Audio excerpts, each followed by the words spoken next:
Donc, nous avons petit b opération sur les proportions. Petit b opération sur les proportions. Donc, on dit soit A, B, C, D. 4 nombres non nuls. On a les propriétés. Donc, ici, nous avons A divisé par B égale à C divisé par D équivaut. Nous allons avoir produit de moins égal à produit des extrêmes. C'est-à-dire, on va multiplier A par D et après, on égalise par B fois C. Comme on a A fois D égale à B fois C. Vous voyez ici, produit des moyens est égal au produit des extrêmes. Donc, produit des moyens égal à produit des extrêmes. Donc, deuxième propriété, nous avons A divisé par D, A divisé par B égale à C divisé par B. Donc, si nous avons A divisé par B égale à C divisé par D, équivaut à dire que on peut changer, c'est-à-dire la position de B et C. Comme vous voyez ici, j'ai changé la position de B et C. Donc, le B vient à la place de C et le C vient à la place de B. Donc, nous avons A sur C égale à B sur D.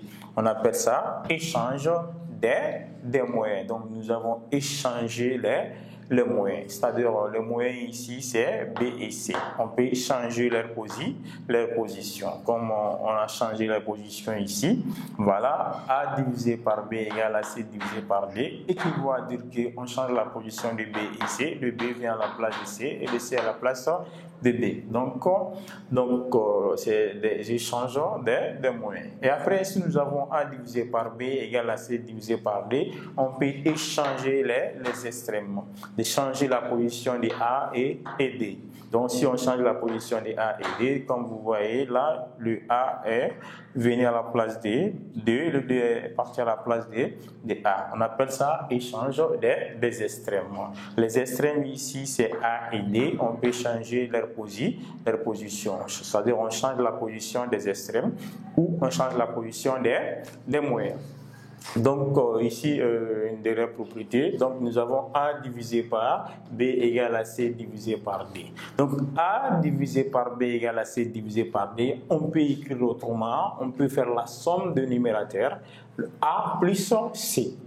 A divisé par B égale à C divisé par D. On peut écrire aussi A plus C divisé par B plus D. Ou on peut faire la soustraction, c'est-à-dire A moins C divisé par B moins D. Si nous avons A divisé par B égale C divisé par D égale encore A plus C divisé par B plus D égale encore A moins C divisé par B moins D. Donc ici nous avons NB. Donc lorsque l'un des propriétés est inconnu, alors il est appelé quatrièmement proportionnel.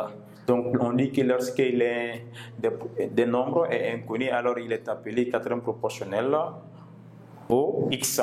3 autres.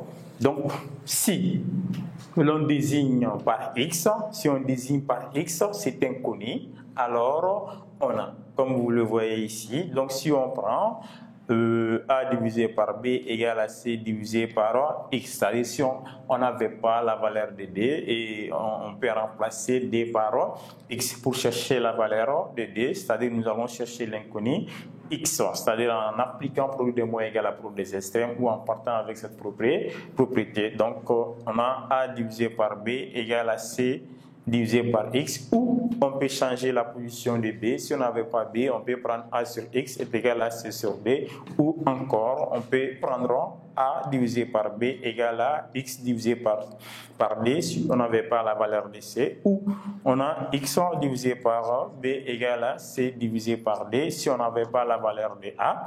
On peut appliquer X à la place, c'est-à-dire de mettre X à la place de A. Si on veut, on peut appliquer l'une des propriétés qu'on vient de voir avec ces valeurs pour chercher l'inconnu X.